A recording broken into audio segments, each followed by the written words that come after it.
Hello साथियों, एक बार फिर से स्वागत है ऑफिशियल गुरुजी क्लासेस के एक नए सेशन में। आज हम लोग बात करेंगे क्लास 12 के फिजिक्स के चौथे चैप्टर जिसका नाम है गतिमान आवेश एवं चुंबकत्व। इसको इंग्लिश में मूविंग चार्ज एंड मैग्नेटिज्म के नाम से जानते हैं। देखो, इससे पहले जो भी 3 चैप्टर थे, पहला क्या था? विद्युत आवेश एवं क्षेत्र। फिर उसके बाद क्या था?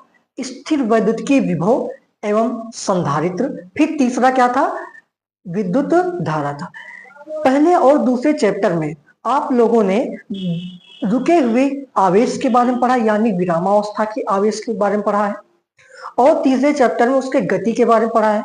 तो जब आप विराम अवस्था में पढ़ रहे थे तो वहां पर आवेश के केवल विद्युत क्षेत्र के बारे में पढ़ रहे थे, और जब आप लोग गतिमान अवस्था में आते हैं तो वहां पर आपको 2 क्षेत्र पढ़ने पड़ते हैं। एक तो विद्युत क्षेत्र जो आप लोगों ने पहले ही शायद पढ़ रखा है, और दूसरा कौन सा? चुंबकीय क्षेत्र के बारे में पढ़ते हैं। ठीक साथियों, तो हम लोग सबसे पहले ये जानेंगे कि आखिर हम लोग पढ़ने क्या वाले हैं। तो हम लोग आज पढ़ेंगे इस चैप्टर के कुछ टॉपिक जो आपको स्क्रीन पर दिख रहे हैं। पहला टॉपिक है चुंबकीय क्षेत्र, फिर उसके बाद इसकी डिस्कवरी के बारे में जानेंगे, फिर उसके बाद ऑर्स्टेड का प्रयोग देखेंगे, फिर उसके बाद बायो-सेवर्ट का नियम देखेंगे। तो सबसे पहले आइए हम लोग देखते हैं चुंबकीय क्षेत्र। तो आज साथियों, आखिर चुंबकीय क्षेत्र क्या होता है? चुंबकीय क्षेत्र,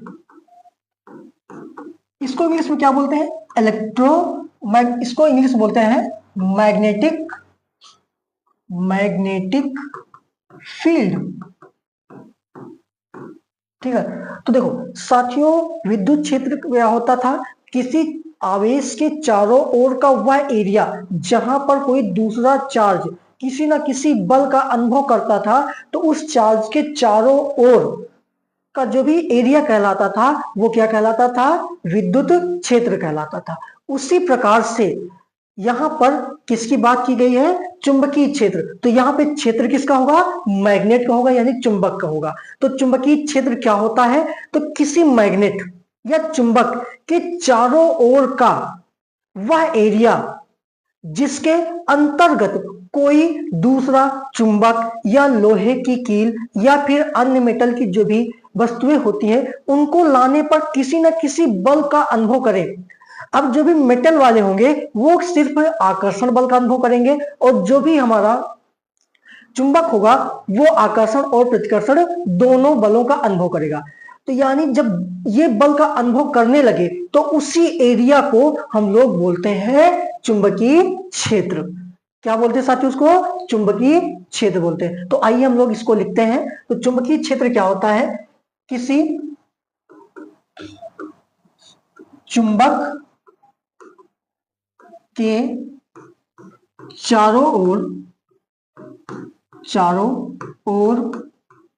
का वह क्षेत्र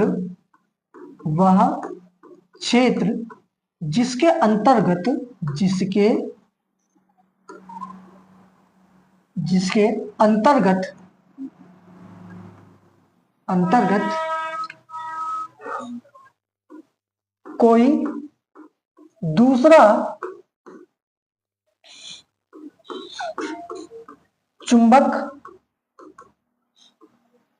किसी न किसी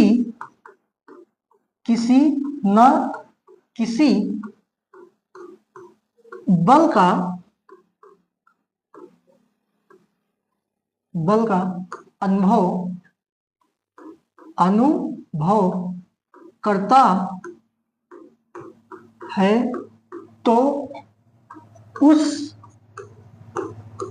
क्षेत्र को चुंबकीय क्षेत्र कहते हैं। ठीक साथियों, समझ में आया कि नहीं आया? बिल्कुल समझ में आया। क्या लिखा है? किसी चुंबक के चारों ओर का वह क्षेत्र जिसके अंतर्गत कोई दूसरा चुंबक किसी न किसी बल, यानी आकर्षण का भी हो सकता है और प्रतिकर्षण का भी हो सकता है, का अनुभव करता है तो उस क्षेत्र को चुंबकीय क्षेत्र कहते हैं। और जो भी चुंबकीय क्षेत्र होता है, जैसे मान लीजिए हमारे पास एक ये मैग्नेट है, तो यहाँ पर चाहे इसके ऊपर लाए, चाहे नीचे लाए, चाहे बीच में लाए, चाहे दाएं लाए, चाहे बाएं लाए, अगर हम किसी भी डायरेक्शन में अगर कोई दूसरा चुंबक ला रहे हैं और अगर किसी न किसी फोर्स को वो फील कर रहा है, तो समझ लीजिए वो एरिया क्या कहलाएगा, चुंबकीय क्षेत्र कहलाएगा। और जो भी चुंबकीय क्षेत्र होता है वो चुंबक के चारों ओर यानी स्पेस में पूरा बिखरा हुआ होता है। ये नहीं केवल दाएं बाएं लगे, नहीं, पूरा स्पेस में चारों ओर। जैसे ये ऑब्जेक्ट है तो स्पेस में पूरा 3D में ऊपर नीचे दाएं बाएं आगे पीछे सभी जगह ये वाला क्षेत्र उत्पन्न हो जाता है, जिसको हम लोग किसके नाम जानते हैं, चुंबकीय क्षेत्र के नाम से जानते हैं। ठीक साथियों, आइए हम लोग देखते हैं कि आखिर इसकी डिस्कवरी किसने की थी। तो लगभग 1800 डिस्कवरी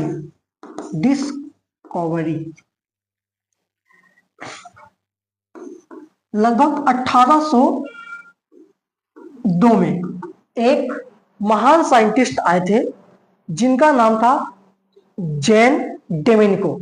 जिनका नाम क्या था, जैन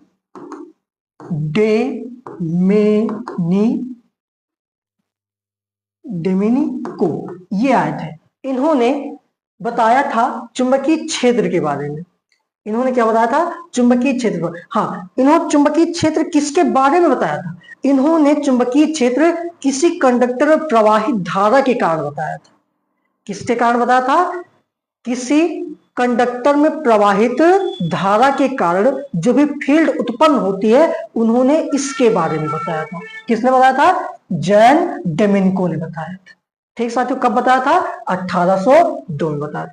फिर उसके बाद एक महान साइंटिस्ट आए लगभग 1820 ईस्वी के आसपास, जिनका नाम क्या था, ऑर्स्टेड था।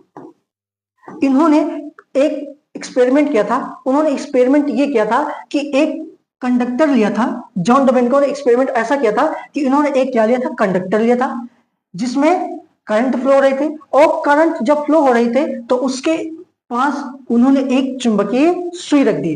तो उन्होंने देखा इसमें क्या हो रहा था, डिफ्लेक्शन हो रहा था।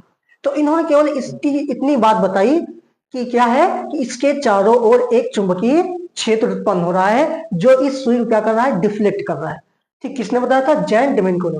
फिर उसके बाद 1820 के आसपास एक महान साइंटिस्ट आए जिनका नाम क्या था, ऑर्स्टेड।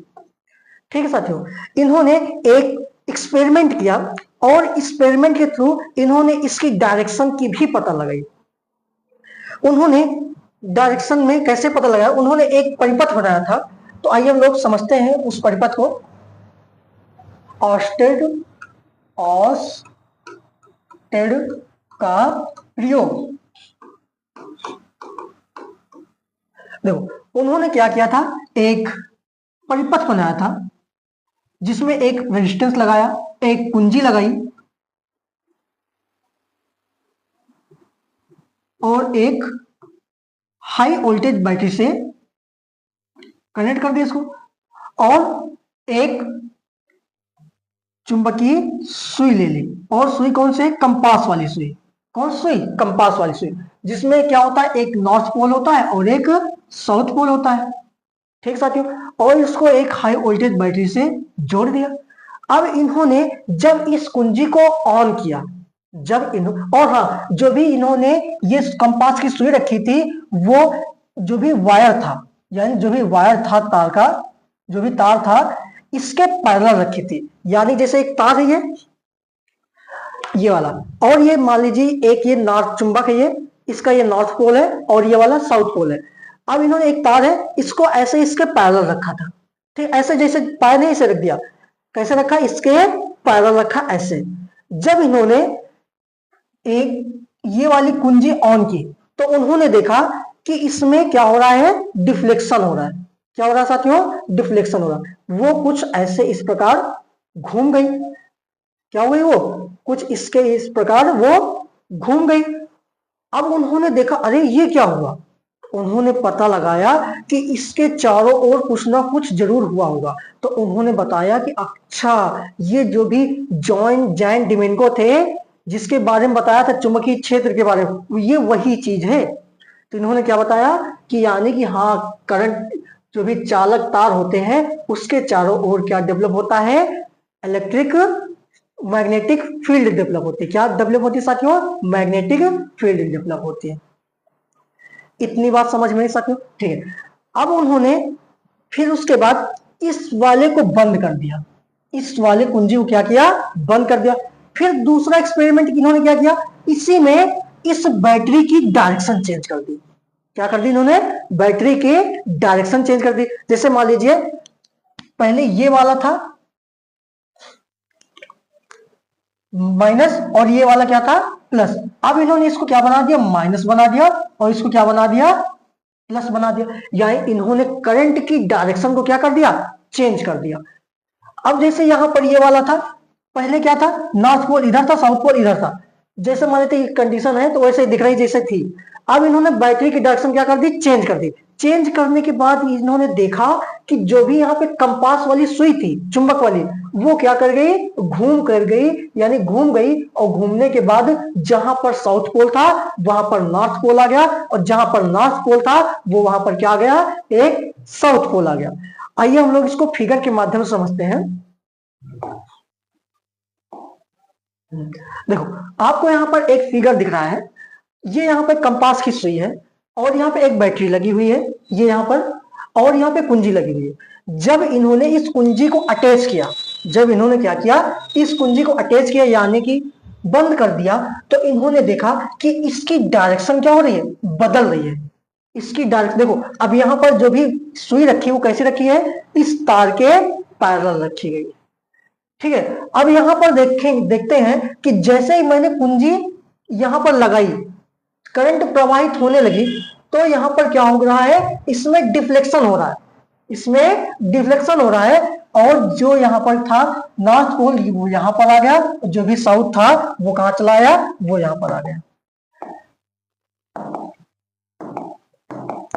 देखो, पहले यहां पे साउथ था, यहां पे नॉर्थ था। अब यहाँ करंट प्रवाहित होने के बाद ये कहां चला आया? ये साउथ थोड़ा डिफ्लेक्ट होकर कहां आ गया? यहां पर आ गया। और ये यहां से कहां चला गया? ये यहां पर चला गया। ठीक साथियों? हाँ। अब उन्होंने क्या किया? इसकी बैटरी की डायरेक्शन को चेंज कर दिया, यानी कि बदल दिया। और जब बदल दिया तो उनको उसको देखकर ये हैरान हो गए। उसको देखकर देखो, पहले क्या हो रहा था? ये यहां से देखो, पहले एस यहां पर था, नॉर्थ यहां पर था, तो यानी एस कहां से कहां आया? इधर से आया। फिर उसके बाद ये कहां गया? ये यहां पर आया। ठीक साथियों? ठीक। अब यहां से यहां चला गया। अब देखो, इसकी घूमने की दिशा क्या थी? ऐसे थी। कैसे थी? ऐसे थी। अब यहां पर देखो क्या हो रहा है? अब यहां पे जब भी मैंने इसकी बैटरी को उल्टा कर दिया, तो यहां पर इन्होंने देखा कि पहले एस यहां पर, नॉर्थ यहां पर था। तो यहां पर जो भी एस था कैसे चला गया? ऐसे। और नॉर्थ कैसे आ गया? ऐसे आ गया। तो इन्होंने इसकी डायरेक्शन क्या पता लगाई? कि ये ऐसे चली आ गई। तो इन्होंने इसके दो कंक्लूजन दिए, दो निष्कर्ष निकाले। इन्होंने बताया कि यदि किसी कंडक्टर में धारा प्रवाहित होती है तो उसके चारों ओर एक चुंबकीय क्षेत्र उत्पन्न होता है। फिर उन्होंने बताया अगर हम लोग धारा की दिशा बदल दें तो चुंबकीय क्षेत्र की दिशा भी क्या हो जाएगी? बदल जाएगी। उन्होंने इतने निष्कर्ष दिए। और अगर हाँ, अगर मान लीजिए एक बात इसी में, ये एक परिपथ है, ये कुंजी लगी हुई है ऐसे, और ये रेजिस्टेंस मान लीजिए, और यहां पर एक हाई वोल्टेज। अब यहां पर ये कंपास सुई यहां पर ना रखी जाए, यानी बीच में ना रखी जाए, वो कहां पर रखी जाए? इसके पैरेलल रखी जाए। इसके पैरेलल, ये यहां पर नॉर्थ, ये साउथ वाला, और ये वाला क्या हुआ? नॉर्थ पोल हुआ। तब क्या होगा? अब ये जो भी कंडक्टर है इसके पैरेलल ये वाला था। अब ये तो बीच में पहले था, अब मैंने कहां रख दिया? इस लूप के बाहर रख दिया। अब देखो यहां पर जब भी यानी कि यहां से हाई वोल्टेज प्रवाहित करेंगे, यानी करंट जाएगी, तो कुछ इस प्रकार से जाएगी करंट, इस ऐसे होते हुए। अब यहाँ पे देखेंगे तो यहाँ पर जो भी साउथ था वो यहाँ पर है, और नॉर्थ यहाँ पर है। उसकी मान लेते कोई भी डायरेक्शन चेंज नहीं हुई अभी। और जैसे ही यहाँ पे करंट की डायरेक्शन चेंज करेंगे, या इसको माइनस करेंगे और इसको प्लस करेंगे, तो यहाँ पर हम लोग देखेंगे जैसे इसकी करंट डायरेक्शन उल्टा होगी, तब इस दोनों के पोल की भी डायरेक्शन क्या हो जाएगी? उल्टा हो जाएगी, यानी कि घूम कर ऐसे आ जाएगा। ठीक साथियों, अब इसकी डायरेक्शन कैसे डेवलप होती है उसको हम बाद में देखेंगे। तो ये इतना मान लीजिए अभी आप लोग कि जब भी हम लोग करंट की डायरेक्शन बदलेंगे तो यहाँ पे इस पे कंपास की यानी मैग्नेटिक फील्ड की डायरेक्शन भी क्या हो जाएगी, उल्टा हो जाएगी यानी कि बदल जाएगी। तो जो नॉर्थ पे था वो साउथ पर आ जाएगा, जो साउथ पर वो कहाँ चला जाएगा, नॉर्थ को चला जाएगा। इन्होंने ये एक्सपेरिमेंट करके बताया था और इन्होंने इसकी डायरेक्शन बताई थी दो नियम के द्वारा। एक नियम इन्होंने दो नियम के बताया, वो किसके अनुसार थे, एक तो मैक्सवेल का पेज रूल था, मैक्सवेल का पेज रूल या फिर पेज रूल या फिर नियम, और दूसरा था दाएं हाथ के हथेली का नियम, दाएं हाथ के हथेली का नियम। दो नियम इसकी जो भी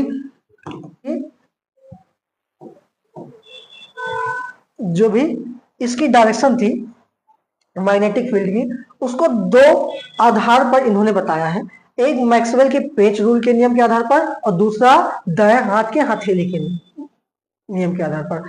इन्होंने जो भी पेज का नियम है वो इस प्रकार है, अगर हम लोग पेज इस प्रकार लगाएं, जिस डायरेक्शन में करंट फ्लो हो रही हो उसको पेज के अनुसार लगाएं, और जिस डायरेक्शन में हम पेज को कस रहे हो, जैसे मान लीजिए ये पेज है, ये हमारे पास एक पेज है। अब यहां पे देखो, अब इधर से यानी इस व्हाइट कलर से ब्लैक कलर की ओर करंट फ्लो हो रही है। अगर हम लोग यहां पर ऐसे पेज के नियम को कसेंगे तो पेज को नियम कैसे, देखो पेज कैसे कसते हैं, ऐसे यानी क्लॉकवाइज कसते हैं, ऐसे ऐसे। तो जो भी पेज जिधर की ओर जाएगा उधर क्या होगा, करंट की डायरेक्शन होगी, और जिस डायरेक्शन में हम लोग पेज को घुमा रहे हैं उस डायरेक्शन में क्या होगी, मैग्नेटिक फील्ड होगी। फिर से समझते हैं, जिस डायरेक्शन में पेज जाएगा उस डायरेक्शन में किसकी डायरेक्शन, किसकी दिशा होगी, विद्युत की दिशा होगी यानी करंट की दिशा होगी, और जिस डायरेक्शन में हम पेज को घुमाएंगे उस डायरेक्शन में क्या होगा, चुंबकीय क्षेत्र की डायरेक्शन होगी। इतनी बात समझ में आई, ठीक। क्या होगा, जिस डायरेक्शन में पेज जाएगा उस डायरेक्शन में करंट की दिशा, जिस डायरेक्शन में पेज को हम घुमाएंगे उस डायरेक्शन में क्या होगा, मैग्नेटिक फील्ड यानी चुंबकीय क्षेत्र की दिशा होगी। इतनी बात समझ में आई, हाँ बिल्कुल समझ में आई, ठीक। दूसरा नियम क्या कहता है, दाएं हाथ की हथेली का नियम। यह नियम कहता है, अगर हम अपने दाएं हाथ की हथेली को इस प्रकार फैलाएं कि जो भी अंगूठा है वो धारा की दिशा में हो, तो जो भी यानी कि मुड़ी हुई अंगुलियां होंगी, ये जो भी मुड़ी हुई हथेली होगी, चार उंगलियां, ये किसकी डायरेक्शन बताएंगे, ये बताएंगे चुंबकीय क्षेत्र की डायरेक्शन बताएंगे। जैसे मान लीजिए ये कंडक्टर है, कंडक्टर में यहां से इधर की ओर करंट फ्लो रही, तो अंगूठे को हम इस प्रकार रखेंगे कि यानी कि जो भी करंट फ्लो हो रही है उसकी धारा की दिशा में, करंट ऊपर नीचे से ऊपर जा रहा है तो अंगूठा किधर रखेंगे, नीचे से ऊपर की ओर ऐसे रखेंगे। अब यहाँ पर जो भी यानी हमारी मुड़ी हुई अंगुलियां होंगी वो क्या बताएंगी, इसके मैग्नेटिक फील्ड यानी कि चुंबकीय क्षेत्र की डायरेक्शन को। जैसे करंट ऊपर जाएगी तो मुड़ी हुई अंगुलियां कैसे, ऐसे जा रही है, ऐसे देखो ऐसे, तो यहाँ पे इसकी डायरेक्शन क्या होगी, ऐसे होगी। कैसे होगी, ऐसे होगी। अगर मान लीजिए ये करंट ऊपर से नीचे आ रहा है तो हमारा कैसे होगा, ऐसे होगा, कैसे होगा, ऐसे होगा। अब देखो मान लीजिए ऊपर से नीचे आ रहा है तो हमारा कैसे होगा, ऐसे होगा। तो यानी अंगूठा किस डायरेक्शन में रखेंगे, जिस डायरेक्शन में धारा जा रही है तो ऐसे रखेंगे, और जो भी हमारी मुड़ी हुई अंगुलियां रहेंगे ऐसे, वो क्या बताएंगे, इसकी चुंबकीय क्षेत्र की डायरेक्शन। अगर नीचे करंट आ रहा है तो अंगुलियां किधर जा रही है, इधर की ओर जा रही है, ऐसे ऐसे जा रही है, देखो तो चुंबकीय क्षेत्र की दिशा कैसे होगी, ऐसे होगी। इतनी बात समझ में आई कि नहीं आई, ठीक। उम्मीद करते हैं बिल्कुल अच्छी तरीके से समझ में आ गया होगा। तो आइए हम लोग बढ़ते हैं अगले टॉपिक के बारे में। तो यहां से क्या कंक्लूजन निकला है पहले समझते हैं। तो पहली कंक्लूजन यह निकलता है कि अगर किसी कंडक्टर में अगर हम करंट फ्लो करते हैं तो उसके चारों ओर एक मैग्नेटिक फील्ड डेवलप हो जाता है। फिर उसके बाद दूसरा कंक्लूजन क्या निकला, यानी कि अगर हम लोग करंट की डायरेक्शन या बैटरी की डायरेक्शन को बदलेंगे तो उसके मैग्नेटिक फील्ड की डायरेक्शन भी क्या हो जाएगी, चेंज हो जाएगी। इतनी बात समझ में आई कि नहीं आई मेरे भाई, बोलो इतना। ठीक, बिल्कुल में समझ में आ गई होगी। तो अगर समझ में आ गई तो आइए हम लोग बढ़ते हैं अगले टॉपिक के बारे में। अगला टॉपिक क्या था हमारे पास? बायो सेवर्ट का नियम था। बायो सेवर्ट का नियम,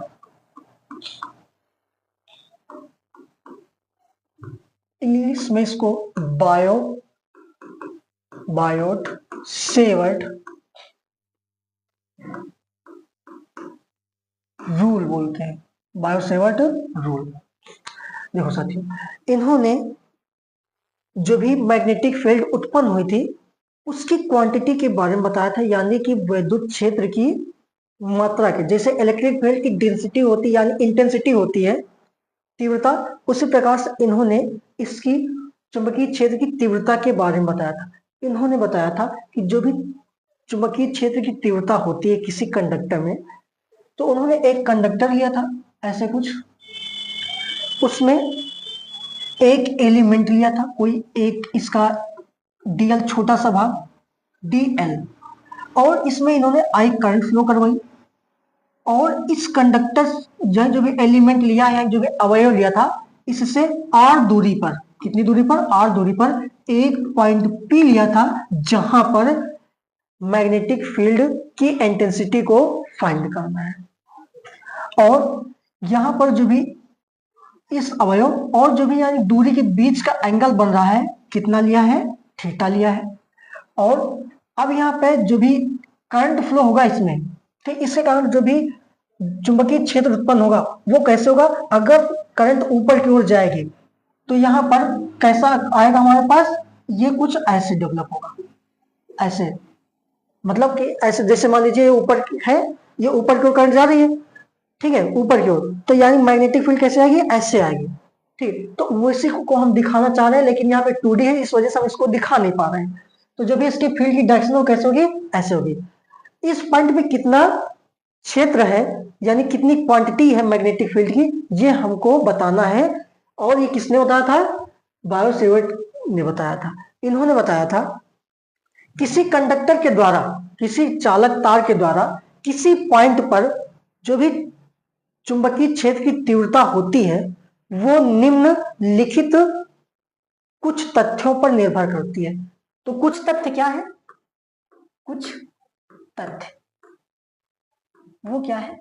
तो जो भी यानी किसमें और करंट, जो भी यानी कि मैग्नेटिक फील्ड की जो भी इंटेंसिटी का डिनोशन होता है, यानी कि रिप्रेजेंटेशन होता है या फिर सिंबल होता है, वो क्या होता है?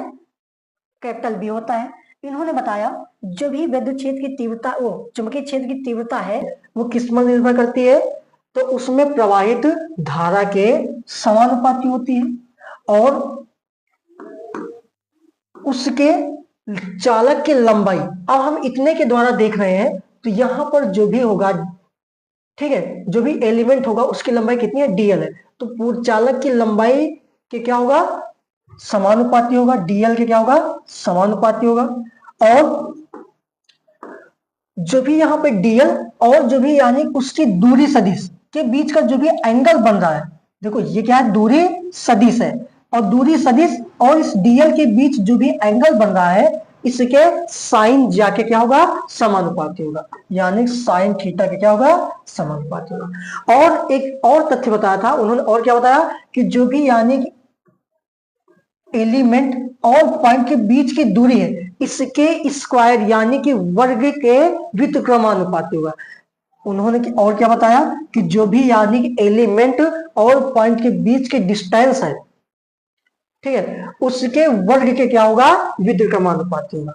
कैसा होगा? उसके वर्ग के व्युत्क्रमानुपाती होगा। इन चार तथ्यों के बारे में बायो सेवर्ट ने बताया था।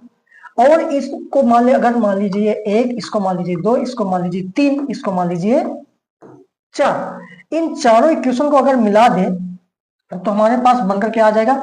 B proportional I D L sine theta divided by R square. जैसे वहां पर बल था कूलाम वाला, उसी प्रकार से ये भी एक नियम है। किसका नियम है? मैग्नेटिक फील्ड की क्षेत्र की तीव्रता, मैग्नेटिक फील्ड यानी चुंबकीय क्षेत्र की तीव्रता का एक प्रकार से क्या है, फॉर्मूला है। बल नहीं है ये, वो वहां पर क्या था, बल था। ये यहाँ पर क्या है, इसकी क्षेत्र की तीव्रता है। अब देखो, अब यहां से जब भी प्रोपोर्शनलिटी साइन यानी समानुपाती चिन्ह हटता है तो यहाँ पे क्या लगता है, इक्वल लगता है, और यहाँ पे कोई ना कोई कांस्टेंट जुड़ जाता है। तो यहाँ पे जब भी कांस्टेंट आता है वो कितना होता है, म्यू नॉट या म्यू अपान 4 पाई होता है, और ये वाला DL sine theta divide by R square होता है। I DL sine theta upon कितना होता है, आर स्क्वायर होता है। अब यहाँ पे जो भी ये वाला है म्यू नॉट अपान 4 पाई, इसको हम लोग बोलते हैं बायो सेवर्ट कांस्टेंट या नियतांक। बायो सेवर्ट नियतांक, और जो भी यहाँ पे इसकी वैल्यू होती है फॉर एयर यानी निर्वात के लिए, किसके लिए, निर्वात के लिए, वो होती है 10 की पावर 7। 10 की पावर 7। अभी यूनिट की बात करेंगे हम लोग। अच्छा, ये क्या है, ये मैग्नेटिक फील्ड है, इसकी क्या है, इंटेंसिटी तो है, और इसकी इंटेंसिटी का फॉर्मूला क्या होता है, टेस्ला होता है। इसकी यूनिट का फॉर्मूला क्या होता है, बी को किस में नापते हैं, तो बी को नापते हैं किसमें, टेस्ला में नापते हैं, टेस्ला में नापते हैं। ठीक, और दूसरी यूनिट क्या है बी की, वेबर इंटू मीटर स्क्वायर होता है। पहला क्या होता है, टेस्ला होता है, दूसरा क्या होता है, वेबर इंटू मीटर स्क्वायर होता है। अगर यहाँ पे इसकी यूनिट की बात करें इस पूरे कांस्टेंट की, तो इसकी यूनिट क्या होगी, टेस्ला मीटर स्क्वायर, टेस्ला को टी से into metre square divided by metre, फिर उसके बाद एम्पियर, फिर उसके बाद इसकी कोई यूनिट नहीं होती है साइन थीटा। एक बार फिर से समझते हैं इसको फार्मूले के अनुसार पर। इसकी यूनिट क्या होगी, टेस्ला होगी। ठीक, टेस्ला लिख लिया। देखो इसकी यूनिट की बात करते हैं, टेस्ला लिख लिया, फिर बराबर ये तो कांस्टेंट है, इसकी यूनिट हमको पता करनी है, mu upon mu naught by 4 पाई, इसकी यूनिट पता करनी है। इसकी यूनिट क्या होती है, एम्पियर होती है, इसकी यूनिट क्या होती है, मीटर होती है, और इसकी कोई भी यूनिट नहीं होती। और यहाँ पर ये क्या लगा हुआ आर, और आर क्या है, दूरी है, तो दूरी को हम किस में नापते हैं, मीटर स्क्वायर में नापते हैं। अब ये इधर किस में है, डिवाइड में है, इधर आएगा मल्टीप्लाई में, और ये मल्टीप्लाई में इधर आएगा किस में हो जाएगा, डिवाइड में। अब यहाँ पर ये क्या हो जाएगा, कैंसिल आउट, यहां से ये और ये क्या हो जाएंगे, कैंसिल आउट, तो कितना बचेगा, tesla metre divide by ampere. ये इसकी क्या होगी, यूनिट होगी। किसकी यूनिट होगी, म्यू नॉट बाई 4 पाई की होगी। और जो भी यहाँ पे आपको म्यू नॉट दिख रहा है, इसको हम लोग किसके नाम जानते हैं,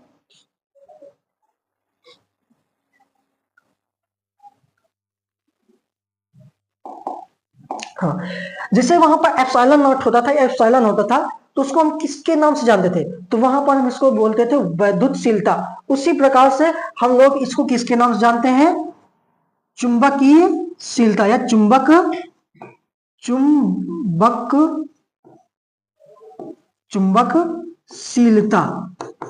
किसके नाम से जानते हैं साथियों, चुंबकशीलता के नाम से जानते हैं।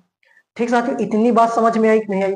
हाँ, जो भी इसकी पूरे की यूनिट है वही यूनिट इसकी भी रहेगी, लेकिन वहां पर के की यूनिट अलग होती थी और एप्सिलॉन की वैल्यू अलग होती थी, लेकिन यहाँ पर इसकी और इसकी यूनिट क्या होगी, सेम होगी। इतनी बात समझ में आई कि नहीं आई साथियों, उम्मीद करते हैं बिल्कुल अच्छी तरीके से समझ में आ गई। अगर नहीं आई है तो एक बार आप कमेंट कर दीजिए, ठीक है, हम आपको उसका रिप्लाई देंगे, और एक बार आप इसको दोबारा से पढ़ लीजिएगा। देखो अब यहां पर अगर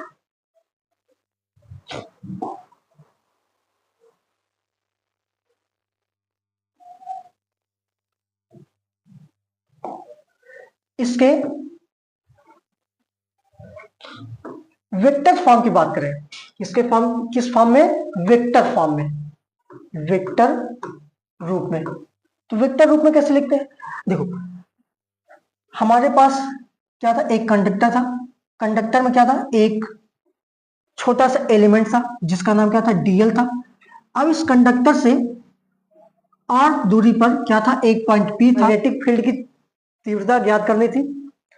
अब यहाँ पे इसके बीच का जो भी एंगल था, जो भी डीएल था, और डीएल और आर के बीच की का एंगल कितना था, थीटा था, और उसमें जो भी करंट थी वो कितनी थी, आई थी। इतनी बात ठीक नहीं थी साथियों, ठीक, इतनी बात थी।